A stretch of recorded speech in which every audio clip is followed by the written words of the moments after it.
नमस्कार स्टूडेंट्स, कैसे हो? मैं भी अच्छा हूँ।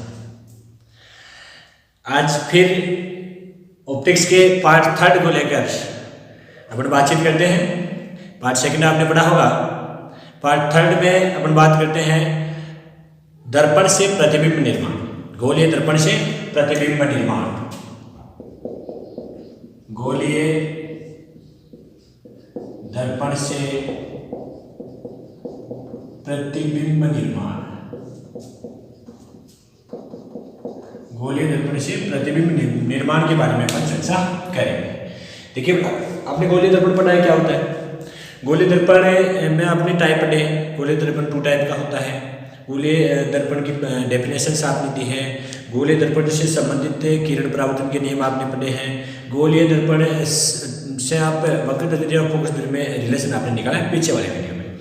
आज अपन चर्चा करते हैं गोलीय दर्पण से प्रतिबिंब निर्माण, जिसमें सबसे पहला पार्ट में लेता हूं अवतल दर्पण से प्रतिबिंब निर्माण। अवतल दर्पण से प्रतिबिंब निर्माण, अवतल दर्पण से प्रतिबिंब निर्माण, अवतल दर्पण से प्रतिबिंब निर्माण। ठीक है, अब देखिए बेटा, मैंने कल भी आपको सजेस्ट किया था, आज भी बता रहा हूँ। जब अपन प्रतिबिंब का निर्माण करेंगे तो उस कंडीशन में हमें प्रतिबिंब जो प्राप्त कर रहे हैं वह प्रतिबिंब तभी प्राप्त होगा जब आपको फोकस दूरी और वक्रता त्रिज्या में रिलेशन याद होगा, और इसके साथ ही साथ आपको याद होंगे गोलीय दर्पण से परावर्तन के नियम। यदि वो तीनों नियम और फोकस दूरी और वक्रता त्रिज्या में आपको संबंध याद है तो आप प्रतिबिंब निर्माण में किसी प्रकार की कोई हिचकिचाहट महसूस नहीं करोगे। तो अब बात करते हैं अवतल दर्पण से प्रतिबिंब निर्माण की। सबसे पहली कंडीशन लेता हूं मैं, जब वस्तु अनंत पर हो। जब वस्तु अनंत पर हो, जब वस्तु अनंत पर हो, वस्तु या बिंब है। ठीक है, यहां आपको ये ध्यान रखना है, नोट लगा के लिख लेना साइड में, बिंब सदैव मुख्य अक्ष के ऊपर रखा जाता है। हालांकि आगे जब चिन्ह परिपाटी बढ़ेंगे उसमें बताऊंगा, बट हमेशा ये ध्यान रखना है, बिंब सदैव मुख्य अक्ष के ऊपर रखा जाता है। बिंब सदैव मुख्य अक्ष के ऊपर रखा जाता है। ठीक है, बिंब सदैव मुख्य अक्ष के ऊपर रखा जाता है। दूसरी कंडीशन आपको ध्यान रखनी है, बिंब सदैव दर्पण के, जैसे यह है दर्पण, दर्पण के सदैव बाईं ओर रखा जाता है। किधर रखा जाता है? बाईं ओर। बिंब सदैव दर्पण की बाईं ओर रखा जाता है। बिंब सदैव दर्पण के बाईं ओर, दर्पण के बाईं ओर रखा जाता है।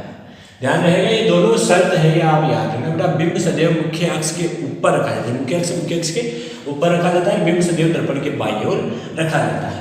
सबसे पहली स्टेप मैं ले रहा हूं, जब वस्तु अनंत पर हो। दर्पण कौन सा ले रखा है हमने? अवतल दर्पण ले रखा है। तो चलो, कौन सा दर्पण ले रखा है? अवतल दर्पण। पहचान हमें आना चाहिए, परिभाषा हमें आनी चाहिए। तो अवतल दर्पण की पहचान क्या होगी? उभरेय पृष्ठ पर परावर्तक पोलिश, उभरेय पृष्ठ पर परावर्तक पोलिश दक्षिणी पृष्ठ परावर्तक पृष्ठ के रूप में कार्य करेगी। ठीक है, मैं मुख्य अक्ष खींच लेता हूं। सबसे पहले मुख्य अक्ष खींच दी। ठीक है, ये मुख्य अक्ष आ गया। यहाँ पर ये क्या होता है? प्रकाशिक केंद्र। ये क्या होती है? वक्रता केंद्र। वक्रता केंद्र किसे कहते हैं? दर्पण जिस गोले का कटा भाग है उस गोले का केंद्र वक्रता केंद्र कहलाता है। अब देखिए बेटा, मुख्य फोकस, देखिए मेन फोकल आपको बतानी है। तो मेन फोकल का मतलब क्या होता है? ये जो आर है, इस आर की एफ आधी होती है, यानी वक्रता त्रिज्या फोकस दूरी की दोगुनी होती है। तो एफ आपको वहां डिनोट करना है जहां, यानी ये जो दूरी है इस दूरी के बराबर होगी। यानी सी एफ जो सीपी है ना, उसको 2 बराबर भागों में विभक्त करते हुए यहाँ पर एफ डिनोट करना है। ठीक है ना, आपका आरेख तभी सही होगा, प्रतिबिंब का निर्माण तभी सही प्राप्त होगा जब ये दूरी है ये इस दूरी के बराबर होगी। उसी कंडीशन में आरेख सही होगा बेटा, अदरवाइज नहीं होगा। ये आप कंप्लीटली समझिए, आगे वाले में मैं ये सारी बातें नहीं बताऊंगा आपको। ठीक है ना, तो यहीं पर आपको ध्यान देना है कि सबसे पहला शर्त क्या होता है कि हमारा आरेख सही हो। तो आरेख सही होने की पहली शर्त क्या होगी बेटा? आर है वह फोकस दूरी की दोगुनी होती है। ये तो हमने पढ़ा है, वक्रता त्रिज्या फोकस दूरी की दोगुनी होती है। तो यहाँ पर देखिए आर है ये इतनी, तो एफ वही यानी फोकस दूरी वहीं पर, मुख्य फोकस वहीं पर डिनोट करना है जहां पर दोनों, यानी ऐसा बिंदु जो इसको 2 बराबर भागों में बांटे, यानी ये होगी फोकस दूरी। और इस फोकस दूरी के बराबर ही ये होना चाहिए, तब तो हमारा प्रतिबिंब का निर्माण सही होगा, अदरवाइज प्रतिबिंब का निर्माण सही नहीं होगा। अब वस्तु कहाँ रखनी है पहली कंडीशन में, जब वस्तु अनंत पर हो। जब वस्तु अनंत पर है उसका मतलब अपन उस वस्तु को देख नहीं पा रहे हैं। अनंत क्या होता है ऑप्टिक्स में, वह दूरी जहां तक हमारी नेत्र सुस्पष्ट देख पाती है, परंतु हम यह अनुभव नहीं कर पाते वहां पर कि बिंब मुख्य अक्ष के नीचे है या मुख्य अक्ष के ऊपर है। ये होता है इंफिनिटी। तो बिंब है वह अनंत पर पड़ा है। अनंत का मतलब हमें ये पता नहीं है कि वह मुख्य अक्ष के ऊपर है या मुख्य अक्ष के नीचे। चलो ठीक है, ये बिंब लगा दिया आपने, क्या लगा दिया, बिंब लगा दिया। आ गया ए, पहला काम पहला नियम, प्रतिबिंब का निर्माण करना है। पहला काम पहला नियम, मुख्य अक्ष के समांतर आने वाले प्रकाश की किरण, मुख्य अक्ष के समांतर आने वाले प्रकाश की किरण परावर्तन के पश्चात मुख्य फोकस से गुजरती है। परावर्तन के पश्चात मुख्य फोकस से गुजरती है। यही का यही इसके पैरों से करना है। मुख्य अक्ष के समांतर आने वाले प्रकाश की किरण परावर्तन के पश्चात मुख्य फोकस से गुजरती है। परावर्तन के पश्चात मुख्य फोकस से गुजरती है। जहां पर परावर्तित किरणें काट रही है वहीं पर प्रतिबिंब का निर्माण हो गया है। तो ये जो अनंत पर वस्तु पड़ी थी, कहाँ पड़ी थी, अनंत पर, और इस अनंत पर जो वस्तु पड़ी थी उसका प्रतिबिंब कहाँ पर हमें प्राप्त हुआ, मुख्य फोकस पर प्राप्त हुआ। बेटा कहाँ पर प्राप्त हुआ, मुख्य फोकस पर। हमें प्रतिबिंब कहाँ पर प्राप्त हुआ, मुख्य फोकस पर। कब, जब वस्तु अनंत पर थी ना, उस कंडीशन में प्रतिबिंब कहाँ बना बेटा, अनंत पर बना। तो अब हमें यहाँ पर साइड में लिखना है। चलो मैं यही लिख देता हूँ, कहाँ लिख देता हूँ, यहाँ। यानी प्रतिबिंब जो बना उसकी स्थिति, प्रतिबिंब की स्थिति, प्रतिबिंब की स्थिति। सबसे पहले तो हमें प्रतिबिंब की स्थिति बतानी है। उसके बाद में क्या बताना है, प्रतिबिंब का आकार। क्या बताना है, प्रतिबिंब का आकार, प्रतिबिंब का आकार। उसके बाद में क्या बताना है, प्रतिबिंब की स्थिति। क्या बताना है बेटा, प्रतिबिंब की स्थिति। ये आ जाएगी प्रतिबिंब की स्थिति। तो ये जो प्रतिबिंब हमें प्राप्त हुआ है कहाँ पर स्थित है, मुख्य फोकस पर। कहाँ पर स्थित है, मुख्य फोकस पर प्रतिबिंब प्राप्त हुआ है। कहाँ प्राप्त हुआ है, मुख्य फोकस पर। ठीक है, प्रतिबिंब का आकार कैसा है, बिंदुवत है। कैसा दिख रहा है हमें, बिंदुवत है। प्रतिबिंब का आकार बिंदुवत है। प्रतिबिंब की स्थिति कैसी है, प्रतिबिंब की स्थिति कैसी है, तो प्रतिबिंब की स्थिति कैसी है, वास्तविक एवं उल्टा है। कैसा है, वास्तविक एवं उल्टा है। तो ये बात तो आपको ध्यान ही रखनी है बेटा, वास्तविक एवं उल्टा। जब अवतल दर्पण आता है तो स्टार्टिंग 5 कंडीशन में प्रतिबिंब की स्थिति कैसी होती है, वास्तविक एवं उल्टा होता है। ये था अपना क्या, जब वस्तु अनंत पर हो उस कंडीशन में प्रतिबिंब का निर्माण। अब नंबर 2 अपन पढ़ेंगे, जब वस्तु अनंत व वक्रता केंद्र के मध्य हो।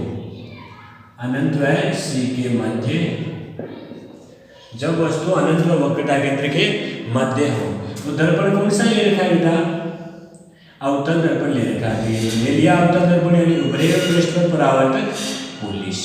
ठीक है, ये लो मैंने खींच दी मुख्य अक्ष, खींच दी ना मुख्य अक्ष। मुख्य अक्ष खींचने के बाद में हमें प्रकाशिक केंद्र, वक्रता केंद्र, ये सब क्या करने हैं, डिसाइड करने हैं। यहाँ पर आ गया प्रकाशिक केंद्र, ये आ गई वक्रता केंद्र, और इन दोनों के बीच में सेंटर पॉइंट क्या आ गया, मुख्य फोकस। यहाँ अनंत मान लेना कि क्या है, अनंत है। बिंब रखा गया है अनंत व सी के मध्य। तो ये लो मुख्य अक्ष के ऊपर रखा जाता है, ए बी। पहला काम पहला नियम, मुख्य अक्ष के समांतर प्रकाश की किरण डालते हैं। परावर्तन के पश्चात क्या होगा बेटा, मुख्य फोकस से गुजर जाएगी ना। ठीक है, अब इसमें अपन 2 नियम पुट कर सकते हैं। एक तो नियम नंबर 2, मुख्य फोकस से आने वाली प्रकाश की परावर्तन के पश्चात मुख्य अक्ष के समांतर हो जाती है। एक नियम वक्रता केंद्र से आने वाली प्रकाश की वक्रता केंद्र से गुजर जाता है। अपन दोनों नियम लगा लेते हैं। दूसरा नियम लगाइए, मुख्य फोकस से आने वाली प्रकाश की किरण परावर्तन के पश्चात मुख्य अक्ष के समांतर हो जाती है। दोनों यहां पर कट गई, मुख्य अक्ष से लंबवत दिखला देंगे, चलोगे साथ, तो इससे नहीं मानेंगे। तो ये भी लिख लो। वक्रता केंद्र से प्रकाश की किरण कोई आपतित होती है, परावर्तन के पश्चात वक्रता केंद्र से ही वापस आ जाती है, वक्रता केंद्र से ही वापस लौट जाती है। तो तीनों जहां पर कार्य में से दो किरणें आपको लेनी है, कम से कम दो नियम लगाने हैं आपको, और इसे लंबवत मिला दो। ये लंबवत मिला दिया, ये बन गया आपका प्रतिबिंब ए डैश बी डैश। वही बात के साथ प्रतिबिंब की स्थिति क्या है? प्रतिबिंब की स्थिति, प्रतिबिंब की स्थिति, तो प्रतिबिंब की स्थिति कहां पर बन रहा है? प्रतिबिंब देखिए, ये एफ है, ये सी है, कहां बनेगा? सी व एफ के मध्य, सी व एफ के मध्य। सी क्या है? वक्रता केंद्र व मुख्य फोकस के बीच में क्या बनेगा? प्रतिबिंब। कब बनेगा? जब वस्तु अनंत व सी के मध्य होगी। प्रतिबिंब का आकार, प्रतिबिंब का आकार, प्रतिबिंब का आकार कैसा होगा? देखिए आप यहाँ पर देख रहे हो तो आपको एहसास हो रहा होगा कि इससे छोटा है, तो प्रतिबिंब का आकार बिंब से छोटा, बिंब से छोटा होगा। कैसा होगा? बिंब से छोटा। प्रतिबिंब की प्रकृति, प्रतिबिंब की प्रकृति कैसी होगी? तो मैंने अभी बताया है, जस्ट पीछे रिवर्स करके आप देख सकते हो कि जहां अवतल दर्पण आ गया वहां स्टार्टिंग 5 कंडीशन में प्रतिबिंब की प्रकृति वास्तविक एवं उल्टा होगी। तो प्रतिबिंब की प्रकृति क्या होगी? वास्तविक एवं उल्टा। प्रतिबिंब कैसा बनेगा? वास्तविक एवं उल्टा बनेगा। कैसा बनेगा? वास्तविक एवं उल्टा बनेगा। आया मेरे समझ में? ये तो थी अपनी स्टार्टिंग दो कंडीशंस। ठीक है, अब अपन बात करते हैं तीसरी स्टेप की। के साथ तीसरी स्टेप कौन सी है? जहां पर हम अवतल दर्पण के सामने क्या रखें? बिंब रखें, तो प्रतिबिंब हमें कहां प्राप्त होता है? तीसरी कंडीशन देखिए बेटा, ये तीसरी कंडीशन है जब वस्तु कहां पर होगी? सी पर। जब वस्तु सी पर हो, कहां हो? वक्रता केंद्र पर। जब वस्तु कहां होगी? वक्रता केंद्र पर। जब वस्तु वक्रता केंद्र पर हो, जब वस्तु वक्रता केंद्र पर हो, वक्रता केंद्र पर वस्तु होगी ना, उस कंडीशन में प्रतिबिंब का निर्माण कहां होगा बेटा? तो वक्रता केंद्र पर वस्तु, उसके लिए आपको ये ले लेना है दर्पण। कौन सा दर्पण लेना है बेटा? अवतल दर्पण। ले लिया अवतल दर्पण? ले लिया ना? ठीक है, वही काम करना है। पहले तो मुख्य अक्ष खींच लो, ठीक है, ये लो मुख्य अक्ष खींच ली ना। यहां पर आ गया P और यहां पर आ गया C। अब आपको इतना को रखना है कि जो मुख्य फोकस डिनोट करोगे ना, वह इन दोनों का सेम पॉइंट होना चाहिए। पहले पार्ट में मैंने बता दिया, तो ये आ गई यहाँ मुख्य फोकस। अब बिंब को कहाँ रखना है? वक्रता केंद्र पर रखना है। कहाँ रखना है? वक्रता केंद्र पर रखना है। तो वक्रता केंद्र का मतलब बिंब को यहीं पर रखना है, और बिंब को रखना है मुख्य अक्ष के ऊपर रखा जाएगा। तो ये लो वक्रता केंद्र मैंने बिंब रख दिया ए बी। यहाँ पर भी वही काम, पहला नियम पहला काम पहला नियम, पहला काम पहला नियम, पहला काम पहला नियम। मुख्य अक्ष के समांतर आने वाली प्रकाश की किरण परावर्तन के पश्चात मुख्य फोकस से गुजर जाती है। अब का साहब वक्रता केंद्र वाला नियम लोप हो गया, कौन सा आएगा? दूसरा नियम, मुख्य फोकस से आने वाली प्रकाश की किरण, मुख्य फोकस से आने वाली प्रकाश की किरण परावर्तन के पश्चात मुख्य अक्ष के समांतर हो जाती है। परावर्तन के पश्चात मुख्य अक्ष के समांतर हो जाती है। जहां दोनों प्रकाश किरणें काट रही है, लंबवत मिला दो। क्या करोगे? लंबवत मिला दोगे। लंबवत मिला दिया तो ये प्रतिबिंब बन गया ए डैश बी डैश। अब यहाँ पर देखिए प्रतिबिंब की स्थिति क्या देखनी है? प्रतिबिंब की स्थिति देखनी है बेटा, प्रतिबिंब की स्थिति। प्रतिबिंब कहाँ पर स्थित है? देखिए बिंब के जस्ट नीचे वक्रता केंद्र पर ही, वक्रता केंद्र पर। ध्यान रहेगा, जब बिंब वक्रता केंद्र पर हो तो प्रतिबिंब वक्रता केंद्र पर ही बनेगा। प्रतिबिंब की प्रकृति, प्रतिबिंब की प्रकृति पहले ले लो। प्रकृति मैंने आपको बता रखा है स्टार्टिंग 5 कंडीशन में क्या आएगी? वास्तविक एवं उल्टा। नीचे बन रहा है वास्तविक बनेगा, उल्टा बनेगा।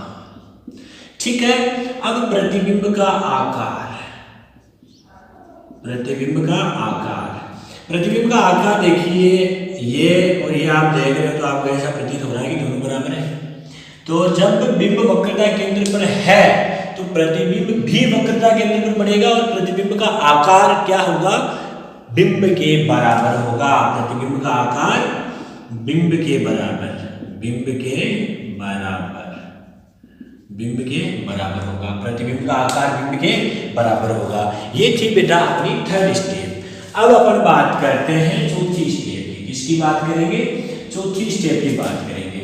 चौथी स्टेप में बेटा क्या करना है, सी पर आ गया तो सी के बाद में आएगा जब वस्तु सी व एफ के मध्य हो, जब वस्तु सी व एफ के मध्य हो। नंबर 4 कंडीशन आएगी जब वस्तु सी व एफ के मध्य हो। कहाँ होगी, सी व एफ के बीच में होगी। जब वस्तु सी व एफ के बीच हो, जब वस्तु सी व एफ के बीच होगी तो बेटा ये लो, आपने कौन सा दर्पण ले लिया ना, ये लो दर्पण ले लिया। कौन सा लिया बेटा दर्पण, अवतल दर्पण। अवतल दर्पण की क्या पहचान हुई, उभरे हुए पृष्ठ पर परावर्तन पोलिस। अब मुख्य अक्ष खींच लेते हैं पहले, उसके बाद में डिनोट कर दो बेटा। आप क्या डिनोट करोगे, यहाँ पर तो आ गया प्रकाशिक केंद्र, यहाँ पर आ गया वक्रता केंद्र। ठीक है, थोड़ा सा दूर ले लेता हूँ मैं, यहाँ ये लो, यहाँ ले लिया सी। अब इन दोनों के बीच में यहाँ पर आ गया, मेरे को तो यही लग रहा है ना, अरे यही है ना, ठीक है, यहाँ पर आ गया मुख्य फोकस। अब बिंब को कहाँ रखना है, सी व एफ के बीच में, वक्रता केंद्र और मुख्य फोकस के बीच में। तो ये लो बीच में रख दिया। बिंब सदैव मुख्य अक्ष के ऊपर रखा जाता है, तो मैंने रख दिया मुख्य अक्ष के ऊपर ए बी, नाम दे दिया। पहला काम क्या करोगे, पहला नियम लगाओगे। तो पहला नियम क्या है, बोलो, पहला नियम क्या है, मुख्य अक्ष के समांतर आने वाली प्रकाश की किरण, मुख्य अक्ष के समांतर आने वाली प्रकाश की किरण परावर्तन के पश्चात मुख्य फोकस से गुजर जाती है।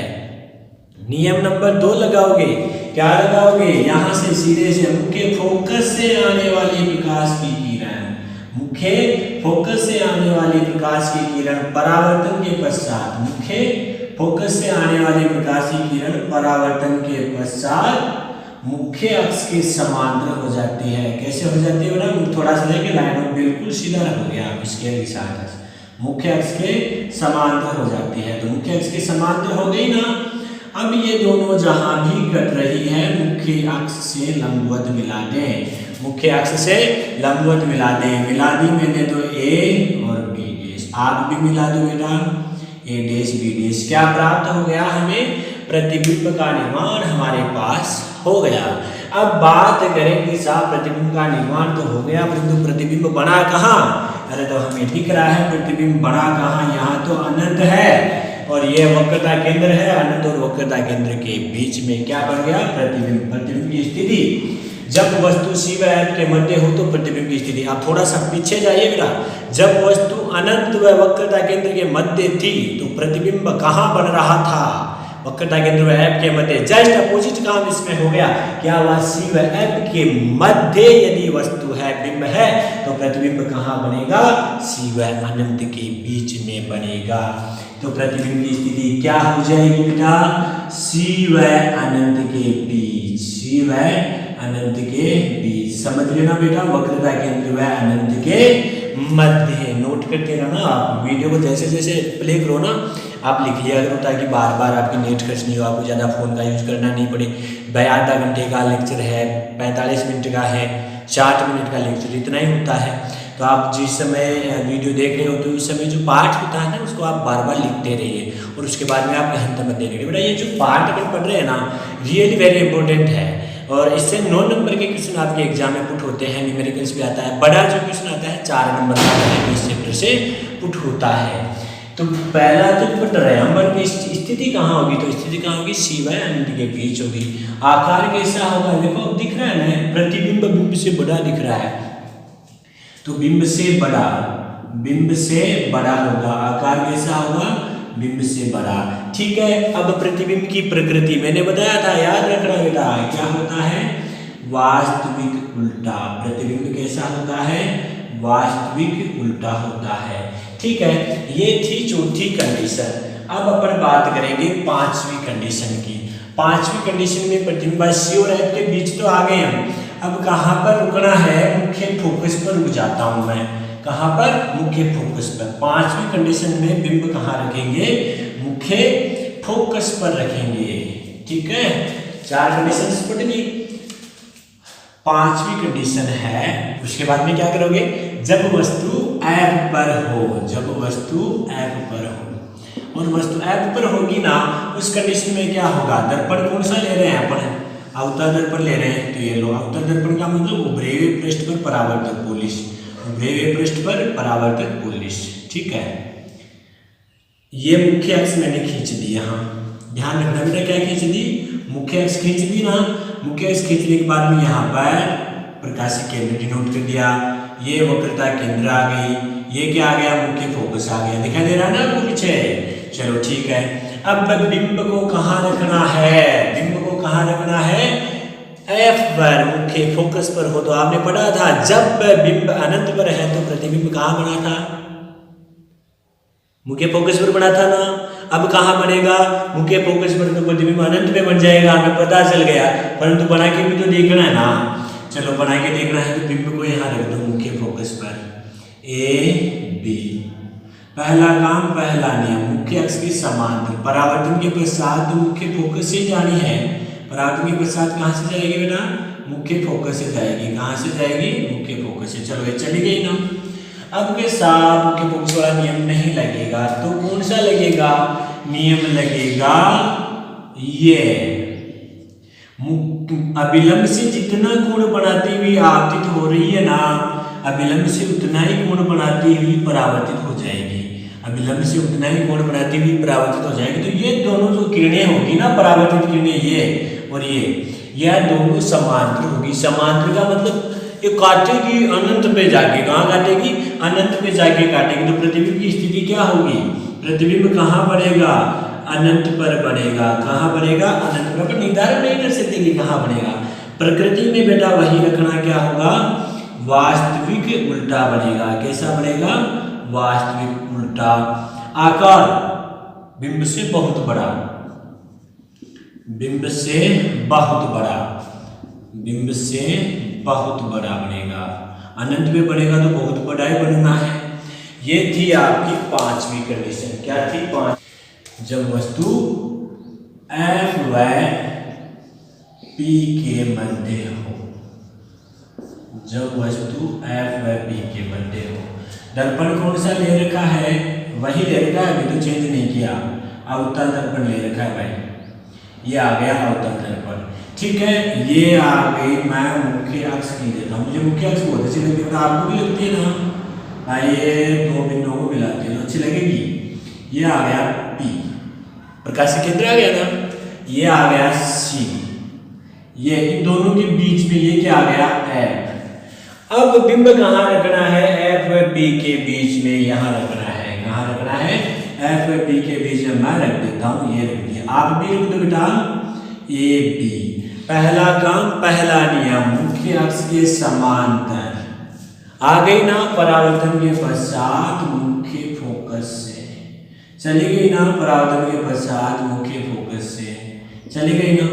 अब वही बात परिभाषा से, अभिलंब से जितना कोण बनाती हुई आ रही है ना, अभिलंब से जितना कोण बनाती हुई आ रही है ना, अभिलंब से उतना ही कोण बनाती हुई वापस गमन। भाई जितना कोण ये बना रही है उतना का उतना ही परावर्तित किरण बनाती हुई चली जाएगी। तो अब हमें ऐसा लग रहा है ना कि ये प्रकाश की जो किरणें ऐसे जा रही है, थोड़ी सी ना भिन्न भिन्न, अब इनको पीछे बढ़ाते हैं पड़े, तो आपको इधर से आती हुई प्रतीत हो रही होगी, ये सर इधर से आ रही है, इसको पीछे बढ़ाते हैं तो ये भी इधर से आती हुई प्रतीत हो रही है। दोनों जहां पर कट गई, ये कट गई ना, यहाँ ये कट गई ना, तो अब इससे लंबवत मिला दो बेटा, मिला दे ना लंबवत। चलो ये लो, मिल गई। लंबवत मिलाने का मतलब ये बन गया प्रतिबिंब ए बी। अब प्रतिबिंब की स्थिति में क्या बताओगे, दर्पण के पीछे कहाँ बनेगा, दर्पण के पीछे बनेगा। प्रतिबिंब कहाँ बनेगा, दर्पण के पीछे बनेगा। प्रतिबिंब का आकार कैसा होगा बेटा, प्रतिबिंब का आकार बिंब से बड़ा होगा, प्रतिबिंब का आकार बिंब से बड़ा। प्रतिबिंब का आकार कैसा होगा, बिंब से बड़ा होगा। अब प्रकृति चेंज हो जाएगी, दर्पण के पीछे बढ़ गया ना, इतनी देर दर्पण के आगे बन रहा था, दर्पण के आगे प्रतिबिंब बन रहा है, तो प्रकृति क्या होगी, वास्तविक उल्टा, तो दर्पण के पीछे जाते क्या हो जाएगी, काल्पनिक हो जाएगा, तो क्या हो जाएगा, आभासी सीधा। क्या होगा, आभासी सीधा। कैसा बनेगा, आभासी। अब ध्यान रखना है कि अवतल दर्पण से प्रतिबिंब निर्माण आपने कर लिया, अवतल दर्पण से प्रतिबिंब निर्माण किया, तो आपको दो बातों का ध्यान रखना है। पहली बात तो यह है कि दर्पण के आगे प्रतिबिंब बन रहा है ना, तो प्रकृति कैसी होगी, वास्तविक एवं उल्टा होगी, और वो कंडीशन 5 स्टेप्स में चलेगी। पहली स्टेप्स अनंत पर था, दूसरी अनंत वक्रता केंद्र पर बिंब, तीसरी वक्रता केंद्र पर, चौथी वक्रता केंद्र मुख्य फोकस के बीच में, पांचवी मुख्य फोकस पर आई, और लास्ट जो छठवीं कंडीशन आई अपने पास, ये छठवीं कंडीशन आई, यह छठवीं कंडीशन एफ बी के मध्य यानी मुख्य फोकस और प्रकाशीय केंद्र के मध्य है। इसका मतलब प्रतिबिंब कहाँ बन रहा है, दर्पण के पीछे, बिंब से बड़ा, आभासी सीधा। दर्पण के पीछे जैसे प्रतिबिंब चला जाता है, आभासी सीधा हो जाता है। अवतल दर्पण के उपयोग देखिए बेटा, अवतल दर्पण के यूजेज जो होते हैं मैं 3-4 आपको बताऊंगा। कभी कभार क्या होता है, छोटा क्वेश्चन आता है उसे पूछ लेते हैं कि अवतल दर्पण का यूज बताओ, ठीक है। तो अवतल दर्पण का यूज होता है साधारण में, आप घरेलू जो दैनिक क्रिया है उसी के अकॉर्डिंग अपन बात करते हैं। तो पहला जो अवतल दर्पण का यूज होता है वह होता है, जैसे आप सर्च लाइट देखें, अवतल दर्पण होता है कैसा है, अंदर ये परावर्तित पृष्ठ अंदर होती है, इधर क्या होती है, पुलिस की होती है, ऐसी होती है ना। तो सबसे पहला जो उपयोग है इसका क्या है, सर्च लाइट, सर्च लाइट एवं टॉर्च में, एवं टॉर्च में याद रहेगा ना, सर्च लाइट एवं टॉर्च में इसका यूज होता है बेटा। टॉर्च होती है ऐसी होती है, ऐसी होती है ना टॉर्च, अरे ऐसी होती है। अब ये जो अंदर का इसका पार्ट इसको होता है ना, ये अवतल पृष्ठ की भांति काम करता है। कैसे काम करता है, अवतल पृष्ठ की भांति। इसमें जो बल्ब लगा होता है ना, ये बल्ब लगा होता है इस दर्पण की मुख्य फोकस पर। कहाँ लगा होता है, इस दर्पण की मुख्य फोकस पर लगा होता है। मुख्य फोकस पर क्यों लगा होता है कि ये समांतर किरण पुंज, जैसे यहाँ से प्रकाश की किरण जाएगी मुख्य फोकस से, तो परावर्तन के पश्चात मुख्य अक्ष के समांतर हो जाएगी ना, तो समांतर किरण पुंज प्राप्त होगा। क्या होगा, समांतर किरण पुंज।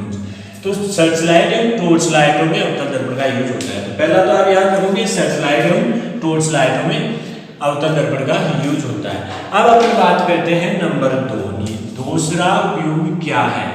तो दूसरा उपयोग याद रखना बेटा, सौर भट्टियां होती है ना, उन सौर भट्टियों में प्रकाश किरणों को केंद्रित करने के लिए, सौर भट्टियों में प्रकाश किरणों को केंद्रित करने के लिए, सौर भट्टियों में प्रकाश किरणों को, सौर भट्टियों में प्रकाश किरणों को केंद्रित करने के लिए, केंद्रित करने के लिए। दूसरा नियम क्या हुआ, सौर भट्टियों में प्रकाश किरणों को केंद्रित करने के लिए अवतल दर्पण का यूज किया जाता है। भाई सौर भट्टियां हैं और उसमें प्रकाश को केंद्रित करना है बेटा, तो प्रकाश को केंद्रित करने के लिए अवतल दर्पण का यूज किया जाता है। तीसरा इसका यूज क्या है, तीसरा यूज है बेटा, जितने भी वाहन होते हैं ना, वाहनों के अग्रदीपों में, वाहनों के अग्रदीप का मतलब हेडलाइट, सामने की लाइटें आती है, वाहनों के अग्रदीपों में, वाहनों के अग्रदीपों में समांतर किरण पुंज प्राप्त करने के लिए, समांतर किरण पुंज प्राप्त करने के लिए, प्राप्त करने के लिए हो गया कंप्लीट। भाई तीसरा नियम क्या है, वाहनों, तीसरा यूज क्या है इसका, वाहनों के अग्रदीपों में समांतर किरण पुंज प्राप्त करने के लिए। याद रहेगा बेटा, वाहनों के अग्रदीप का मतलब वाहनों की हेडलाइट्स जो होती है उसमें अग्रदीपों में हेडलाइट्स में समांतर किरण पुंज प्राप्त करने के लिए, समांतर किरण पुंज प्राप्त होता है उसके मुख्य फोकस पर, यानी जो दर्पण होता है उसके मुख्य फोकस पर बल्ब लगा होता है। नंबर 4 है, दंत चिकित्सकों द्वारा जो दांतों को देखने के चिकित्सक होते हैं ना, दंत चिकित्सकों द्वारा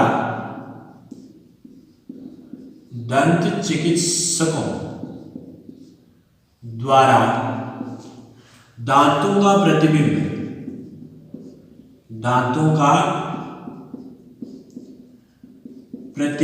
बड़ा देखने के लिए,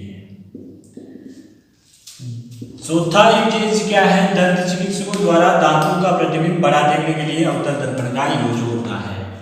चलो नंबर 5 और देख लो। सेविंग जो दर्पण होते हैं ना, नाई की दुकान में होते हैं, ठीक है ना, सेविंग दर्पण में भी अवतल दर्पण का यूज किया जाता है ताकि आपका चेहरा बड़ा दिखे और शेविंग अच्छी प्रकार से हो जाए।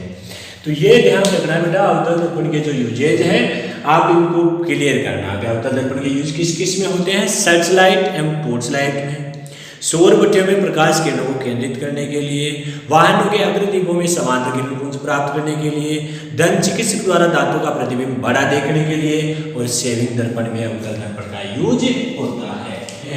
उत्तल दर्पण में प्रतिबिंब निर्माण, उत्तल दर्पण से प्रतिबिंब निर्माण।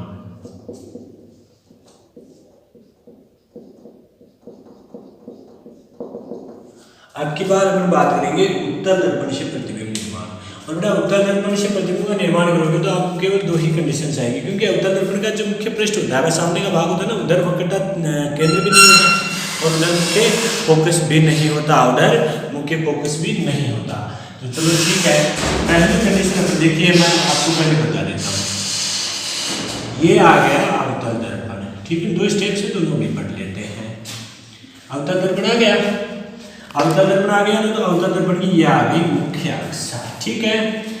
ये इधर तो होती है इसका वक्रता केंद्र C और यहाँ पर होता है P, दोनों के बीच में यहाँ क्या हो जाएगा R। अब देखिए प्रकाश केंद्र के सामने कुछ नहीं, ये क्या है? अनंत है। क्या है? अनंत है। इसका मतलब होना क्या है? अनंत है, इसका मतलब ये होना है कि भाई अनंत पर रखा जाएगा, अनंत पर नहीं रखा जाएगा तो अनंत और वक्रता केंद्र के बीच में रख दिया जाएगा। तो पहली कंडीशन से क्या आएगी? जब वस्तु अनंत पर हो, जब वस्तु या जो बिंब है वह कहां पर है? अनंत पर है। जब बिंब अनंत पर हो, तो बेटा जब बिंब अनंत पर है तो मैं वही बात बताऊंगा आपको कि अनंत पर है तो हमें ये पता नहीं होता कि बिंब मुख्य अक्ष के ऊपर है या नीचे।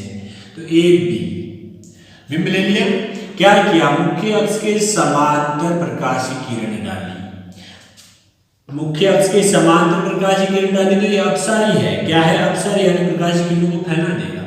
यहाँ से परावर्तन के पश्चात ये प्रकाश की किरण चली गई और यहाँ से भी परावर्तन के पश्चात प्रकाश की किरण ऐसे चलेगी।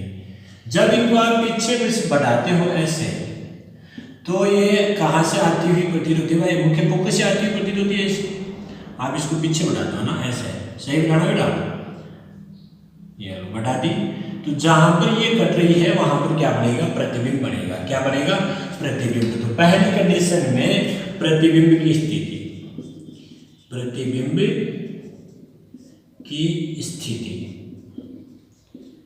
प्रतिबिंब की कहां पर होगी स्थिति बेटा? दोनों में ध्यान रखना, मुख्य फोकस पर। कहां होगी? मुख्य फोकस पर होगी। ये प्रतिबिंब कहां पड़ेगा? मुख्य फोकस पर। परंतु इसमें कहां पड़ रहा है? दर्पण के पीछे मुख्य फोकस पर। प्रतिबिंब की प्रकृति ध्यान रखना, अवतल दर्पण याद रखना चाहिए। दर्पण के पीछे बन रहा है तो आभासी एवं सीधा, दर्पण के पीछे बन रहा है तो आभासी सीधा। कैसा बनेगा? आभासी सीधा। प्रतिबिंब का आकार, प्रतिबिंब का आकार होगा, कैसा होगा बेटा? बिंदुवत। कैसा होगा? बिंदुवत। तो ध्यान रहे, जब वस्तु अनंत पर है और उत्तल दर्पण के सामने रख रखी है तो प्रतिबिंब के फोकस पर दर्पण के पीछे बनेगा। प्रकृति होगी प्रतिबिंब की आभासी सीधा और आकार होगा बिंदुवत। सेकंड कंडीशन आप इसकी पढ़ोगे वह होगी जब बिंब अनंत व P के मध्य हो, अनंत व P के मध्य हो। अनंत व P के मध्य होगा तो देखिए बेटा, आपने दर्पण ले रखा है उत्तल, ये उत्तल दर्पण है।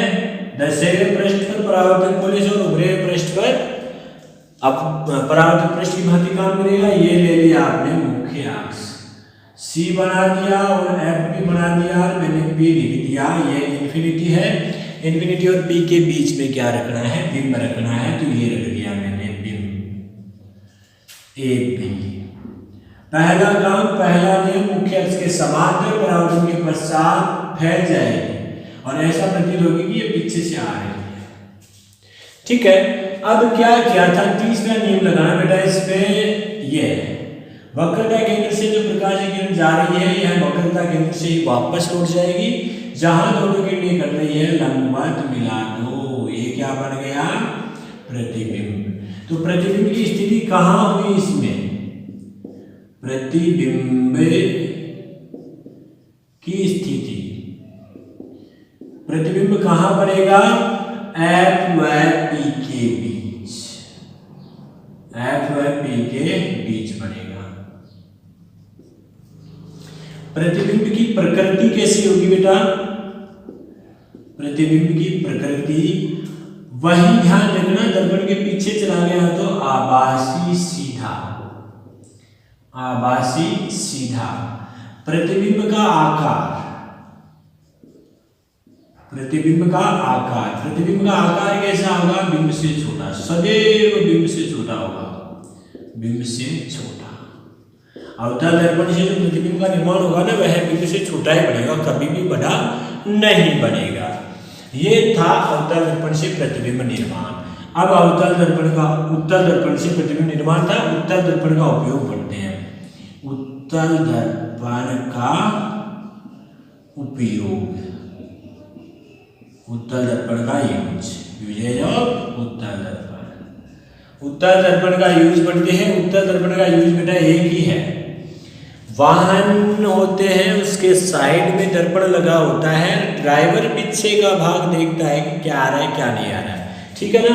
तो क्यों होता है, वाहनों के पार्श्व दर्पण में इसका यूज होता है, क्यों होता है, उत्तल दर्पण का उपयोग किसमें होता है, वाहनों के पार्श्व, पार्श्व मतलब साइड, वाहनों के पार्श्व दर्पण में उत्तल दर्पण का उपयोग होता है, उत्तल दर्पण का उपयोग होता है, क्योंकि वाहनों के पार्श्व दर्पण में उत्तल दर्पण का उपयोग होता है, क्योंकि इसका वक्रीय पृष्ठ, वक्रीय या परावर्तक पृष्ठ बड़ा होने के कारण पीछे का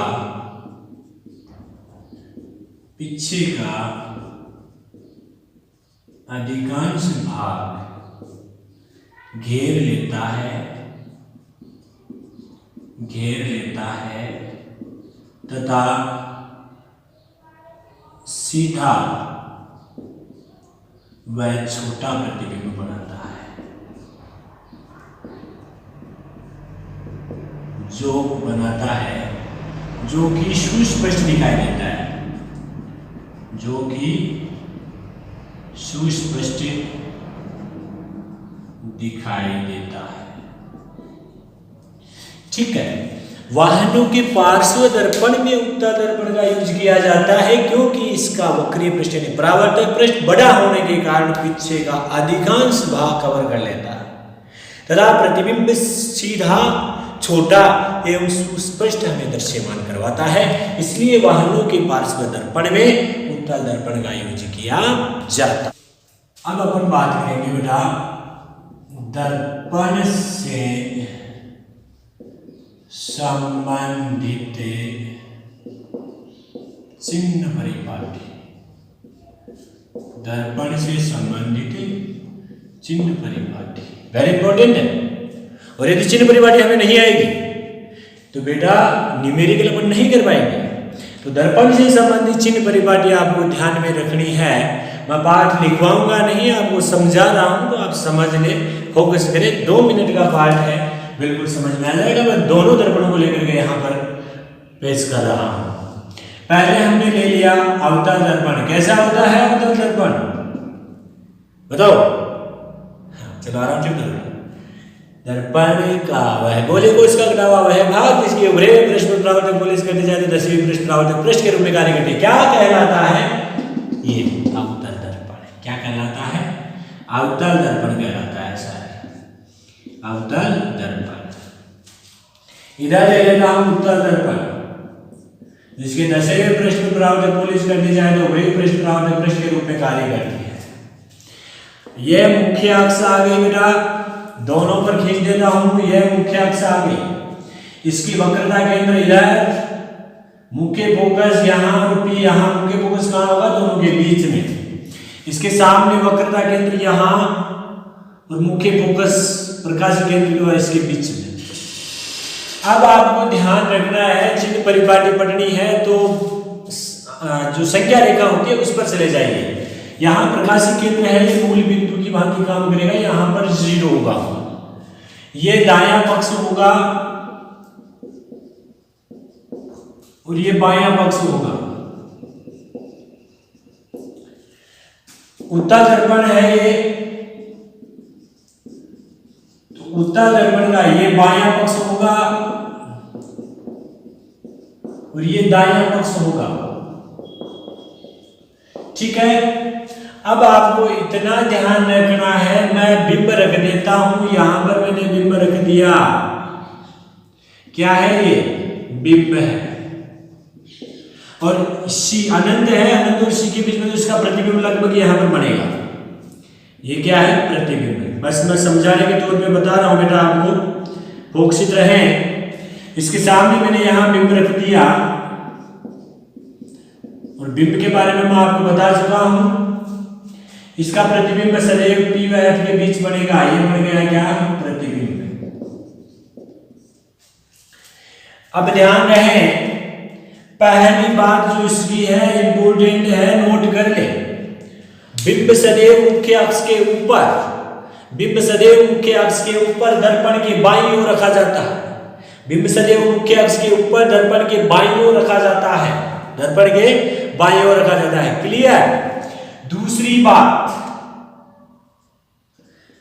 नंबर 2 बात, प्रकाशिक केंद्र के बाईं ओर की दूरियां सदैव ऋणात्मक मापी जाती है, सदैव ऋणात्मक।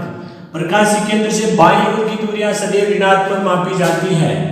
प्रकाशिक केंद्र के बाईं ओर की दूरियां सदैव ऋणात्मक मापी जाती है, जबकि प्रकाशिक केंद्र से दाईं ओर की दूरियां सदैव धनात्मक मापी जाती है, सदैव धनात्मक मापी जाती है। दाईं ओर की दूरियां सदैव पॉजिटिव मापी जाती है, ठीक है। मुख्य अक्ष के ऊपर की दूरियां सदैव पॉजिटिव मापी जाती है, जबकि मुख्य अक्ष के नीचे की दूरियां सदैव नेगेटिव मापी जाती है। मुख्य अक्ष के ऊपर की दूरियां सदैव पॉजिटिव, जबकि मुख्य अक्ष के नीचे की दूरियां सदैव नेगेटिव मापी जाती है।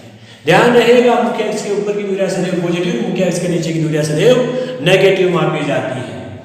बिंब की दूरी सदैव ऋणात्मक होती है। बिंब की दूरी को u से व्यक्त किया जाता है, किससे व्यक्त करते हैं? स्मॉल u से। और बिंब की दूरी सदैव ऋणात्मक होती है, जबकि अवतल दर्पण में प्रतिबिंब की दूरी, अवतल दर्पण में ये प्रतिबिंब की दूरी है स्मॉल v से व्यक्त किया जाता है। अवतल दर्पण में 5 कंडीशंस में दूरी क्या होती है? प्रतिबिंब की दूरी भी ऋणात्मक होती है, जबकि लास्ट कंडीशन में, जो लास्ट कंडीशन आती है उसमें पॉजिटिव होती है। प्रतिबिंब आभासी सीधा दर्पण के पीछे बनता है। उत्तल दर्पण में बिंब की दूरी सदैव ऋणात्मक होती है, जबकि प्रतिबिंब की दूरियां, प्रतिबिंब की दूरी यह है, प्रतिबिंब की दूरी सदैव पॉजिटिव होती है। प्रतिबिंब की दूरी उत्तल दर्पण में सदैव पॉजिटिव होती है, ठीक है। ये थी दूरियों की बात। अब ये है प्रतिबिंब की ऊंचाई। प्रतिबिंब की ऊंचाई को h डिनोट, बिंब की ऊंचाई है बेटा, h से डिनोट किया जाता है। ये प्रतिबिंब की ऊंचाई से h से डिनोट करते हैं। मुख्य अक्ष के ऊपर की दूरी सदैव धनात्मक होती है, तो प्रतिबिंब की ऊंचाई सदैव पॉजिटिव होती है। बिंब की ऊंचाई सदैव पॉजिटिव होती है, प्रतिबिंब की ऊंचाई 5 कंडीशंस में ऋणात्मक होती है उत्तल दर्पण के लिए, और लास्ट कंडीशन में क्या होती है, पॉजिटिव होती है।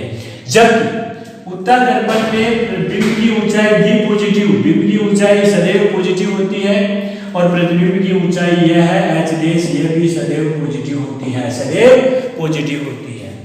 अब फोकस दूरी की बात करते हैं, तो अवतल दर्पण में फोकस दूरी सदैव ऋणात्मक होती है, अवतल दर्पण में फोकस दूरी सदैव ऋणात्मक होती है, जबकि उत्तल दर्पण में फोकस दूरी सदैव धनात्मक होती है। यदि फोकस दूरी ऋणात्मक है तो इसकी वक्रता त्रिज्या भी क्या होगी, ऋणात्मक होगी, और इसकी वक्रता त्रिज्या सदैव क्या होगी, धनात्मक होगी। तो ये बात आपको ध्यान रखनी है बेटा, अवतल दर्पण में फोकस दूरी सदैव ऋणात्मक होती है, जबकि उत्तल दर्पण में फोकस दूरी सदैव धनात्मक होती है। ये थी दर्पण से संबंधित चिन्ह परिपाटी, समझ में आ गया। एक बार फिर ध्यान से सुनना, मेरे वर्डों पे शब्दों पे फोकस करना बेटा कि कहाँ पर मैं क्या बोल रहा हूँ, और आप एक्योर सिक्योर हो गया, माइंड को क्रिएट करके पढ़ोगे तो चिन्ह परिपाटी समझ में आ जाएगी। चिन्ह परिपाटी इसलिए इंपॉर्टेंट है ताकि आपके न्यूमेरिकल क्लियर हो जाए, न्यूमेरिकल यह आएगी तो ही क्लियर होगी बेटा, ठीक है ना।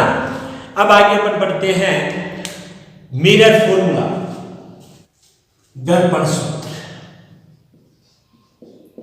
दर्पण सूत्र वेरी इंपॉर्टेंट पार्ट है।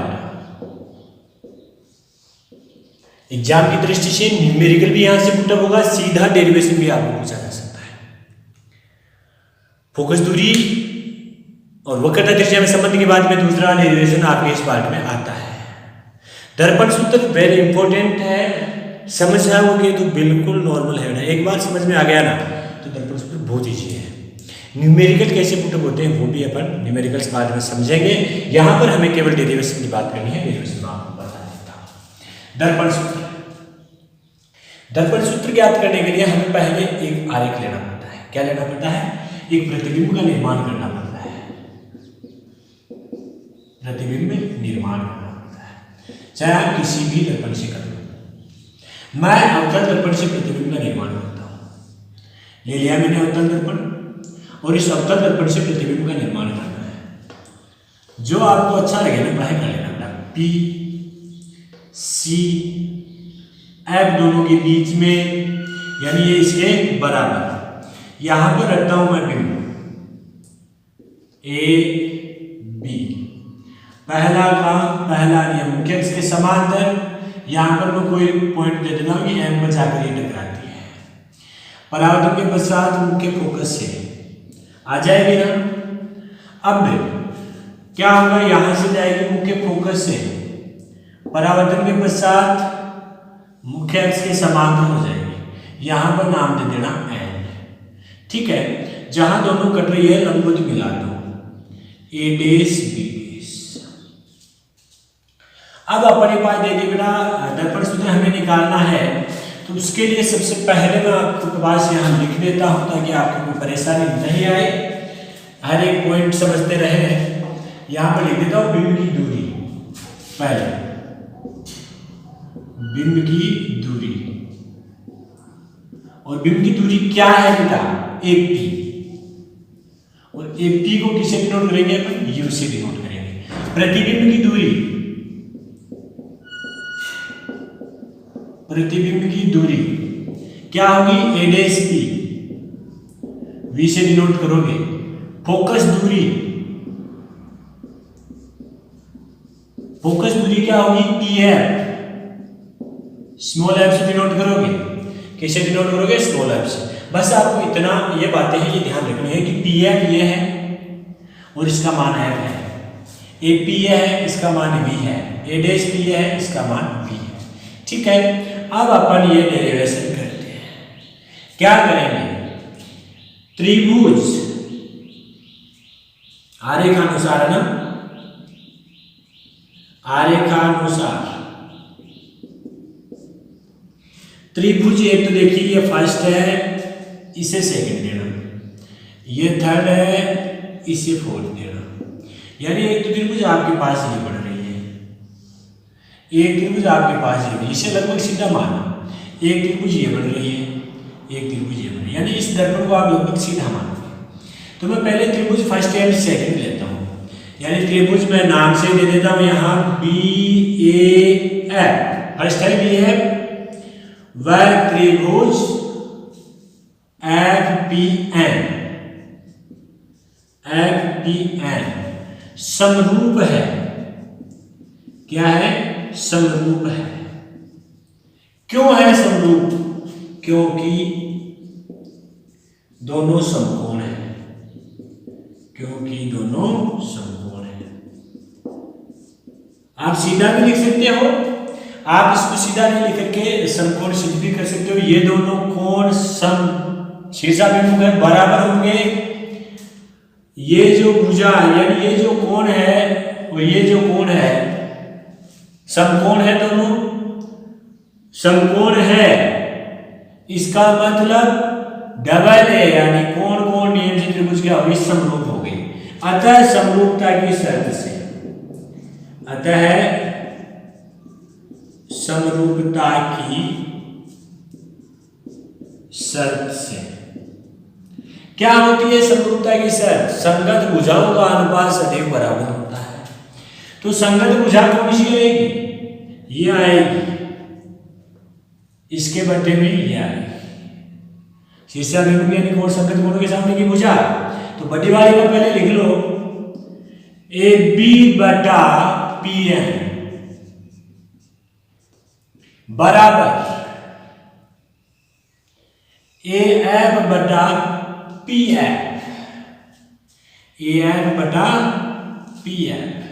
ये लिखोगे। कौन से कोण के सामने की भुजा हुई? ये इस कोण के सामने की भुजा। समांतर है, धीरे रेखा काटे तो बनने वाले एकांतर कोण मान में बराबर होते हैं। तो आ जाएगी AF/PF,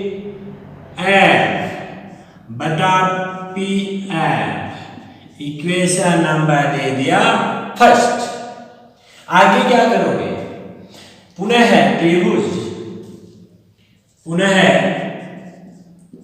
त्रिभुज थर्ड एंड फोर्थ, त्रिभुज FPN, त्रिभुज MPF समरूप है त्रिभुज B'A'F या FA'B'।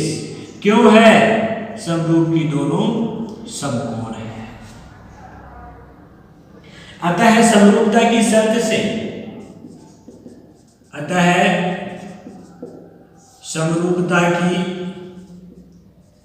शर्त से, मैं समरूपता की शर्त यहां लगा देता हूं। ठीक है, समरूपता की शर्त में क्या होगा? संगत भुजाओं का अनुपात सदैव बराबर होगा। संगत भुजाओं का अनुपात सदैव बराबर होगा तो बेटा इनकी संगत भुजाएं शीर्षाभिमुख कोण पहले लिखते हैं MP बटा इसके सामने भुजा छोटे वाले त्रिभुज A'B' बराबर ये एकांतर कोण तो इसके सामने की भुजा यानी PF बटा क्या होगा बेटा? A'F। यहां तो कोई दिक्कत है क्या? नहीं है। थोड़ा सा मैं चेंजेस करता हूं इसमें, चूंकि समांतर भुजाओं के बीच की दूरी बराबर होती है तो MP बराबर AB के है ना, तो MP बराबर AB और A'B' PN के बराबर है। A'B' बराबर PN। A'B' किसके बराबर है? PN के बराबर है। इट्स ओके, बराबर है तो यहां पर मान रख दीजिए MP की जगह क्या रखोगे? AB और A'B' की जगह मान क्या रखोगे? PN बराबर PF बटा A'F।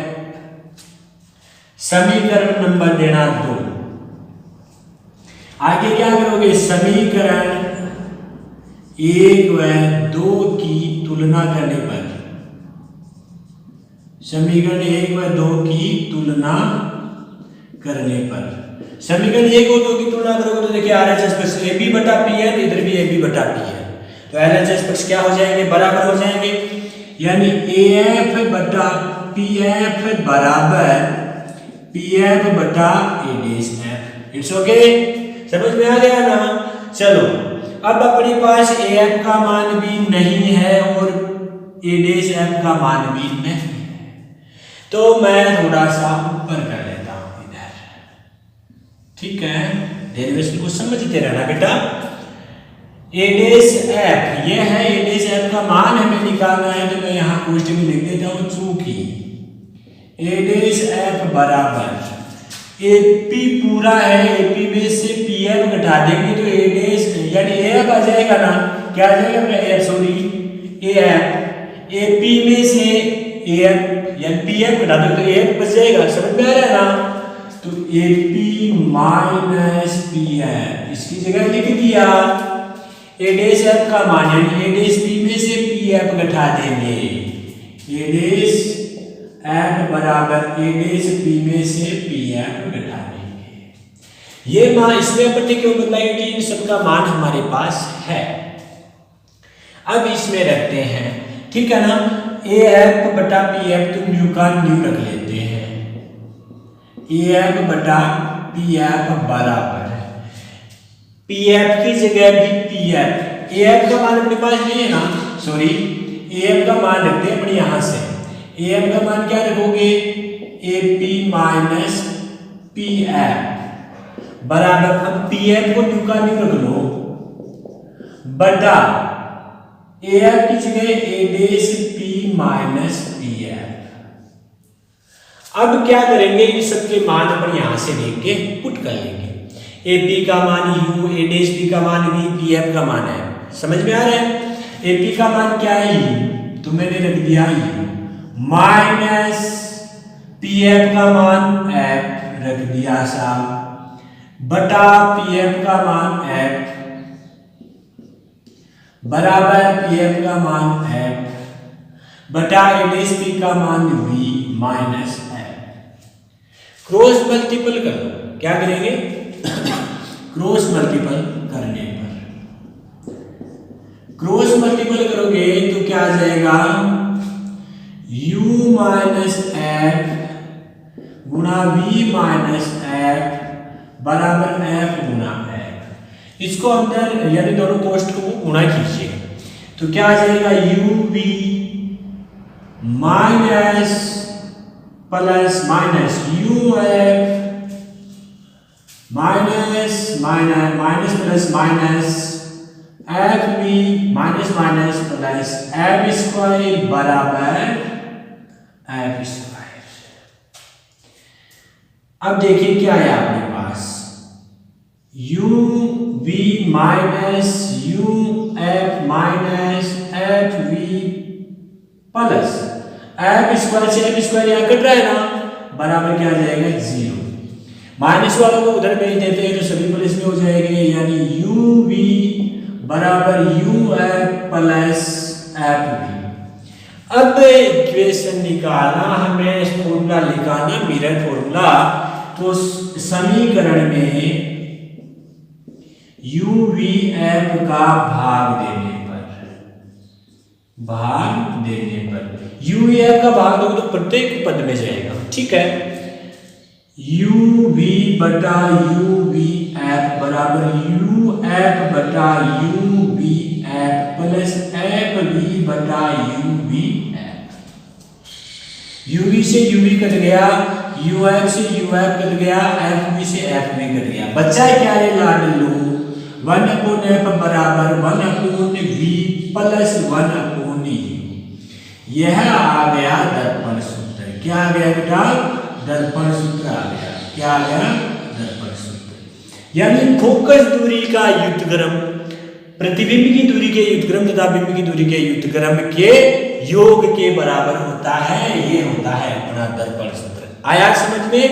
आप इसको रिवर्स करके या बार बार इसको देखते रहिए। जहां भी समझ में नहीं आए बेटा, आप मुझे कमेंट बॉक्स में जरूर दर्ज करें ताकि मैं आपको समझाने की कोशिश करूं। आप मेरे व्हाट्सएप नंबर पर भी जुड़ सकते हो, जिससे किसी क्वेश्चन जो प्रॉब्लम हो क्वेश्चन में उसका साझा मेरे साथ हो सके और आसानी से हम उसका सॉल्यूशन कर सकें।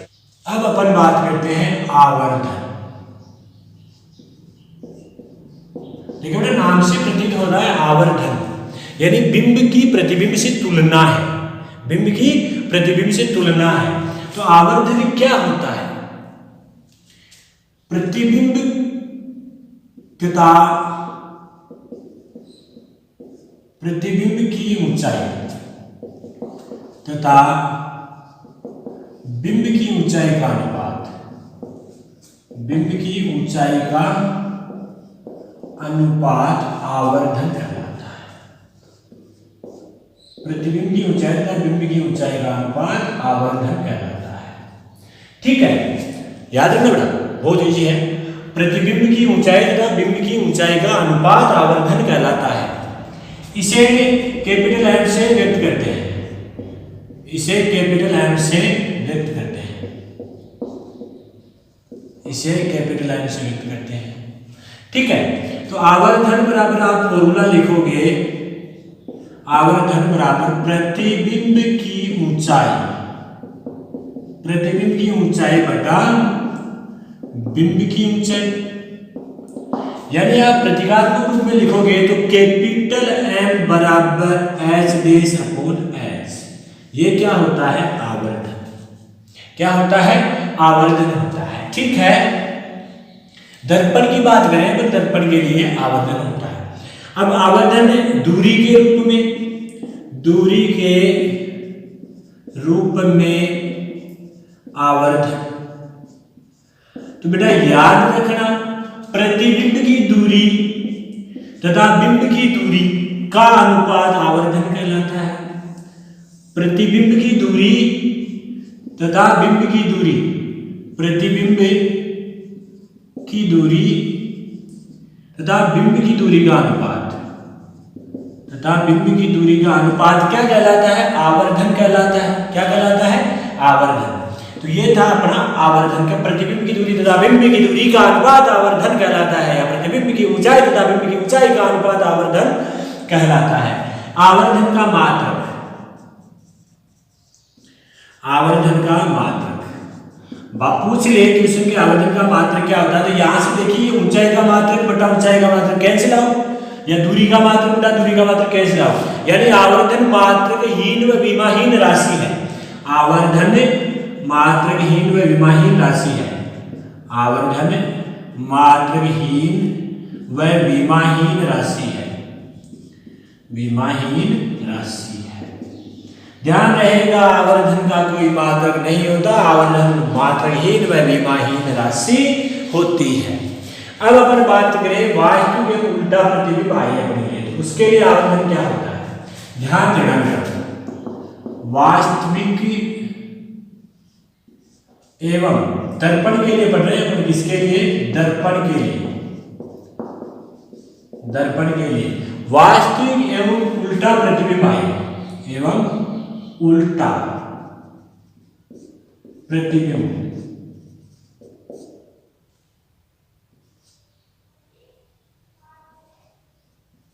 तो उसके लिए जो आवर्धन होता है ना, वह क्या होता है? ऋणात्मक होता है। क्या होता है? ऋणात्मक होता है। एवं आभासी एवं सीधा के लिए, आभासी एवं सीधा जब आवर्धन आता है तो उसके लिए आवर्धन क्या होता है? पॉजिटिव होता है। क्या होता है? पॉजिटिव होता है। ये जो कथन है इसको थोड़ा सा आप विकसित करें, आरबीएससी या एनसीईआरटी की गाइड में एक बार देख लें। इसमें दूरी और ऊंचाई जो होती है ना, दूरी और हाइट जो होती है उसमें थोड़ा सा डिफरेंस आवर्धन में आता है। तो आपको इतना तो थोड़ा सा ध्यान रखना है जनरली वे में कि वास्तविक में उल्टा प्रतिबिंब जहाँ आता है वहाँ नेगेटिव होता है आवर्धन, और आभासी एवं सीधा के लिए पॉजिटिव होता है। बाकी आपको इतना ध्यान रखना है जो आवर्धन होता है वह मात्रहीन व विमाहीन राशि है। एज क्या है? एक प्रकार की संख्या है। आवर्धन क्या है? एज नंबर है, तो नंबर का कोई मात्रक होता नहीं है। ठीक है, ये था अपना रिफ्लेक्शन यानी लाइट ऑफ रिफ्लेक्शन, जिसके बारे में अपन ने चर्चा की। 3 पार्टों में अपन ने परावर्तन को पूरा किया, पार्ट नंबर 1, पार्ट नंबर 2 और पार्ट नंबर 3। 3 पार्ट ऑप्टिक्स के परावर्तन का कंप्लीट होता है।